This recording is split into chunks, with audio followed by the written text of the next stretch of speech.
IFM News. IFM News. IFM News. Lokal. Mabot iti na 45 tinagturpos sa iti Jobstart Philippines program babaan iti Provincial Public Employment Service Office sa 1 peso. Daytoy ket iti panagbinulig ti gobyerno probinsyal ken iti Department of Labor and Employment.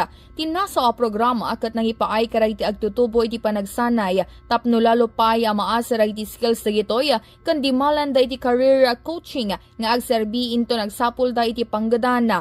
Kaaduan karay iti nagturpos ket out of school youth miyembro iti 4Ps ken dagiti karagraduar na iti senior high school ken kolehiyo. Mainaig iti raytoy na ipaima apay karay iti nagturpos ti stipend da nga aggatada iti 5,000 ket 50 a pesos na iwayat pa iti mini job fair interview tapno mapada sa iti nasursuro dagitoy bayat ti panagsanay da. Mangnamnama ti gobyerno probinsyal nga adupay kakailyan ti maipayan ti oportunidad nga agtrabaho diti probinsya tapno saan nakasapula na manggada iti sabali a lugar. Kapoy ti rayto in panamnama ti Provincial Government of Ilocos Norte ti adupay a programa nga agbalin arang taya para karagiti job seeker. Para iti IFM News, Idol Bernadette Toledo, Tatak, IFM. IFM News. IFM News. IFM News. Lokal.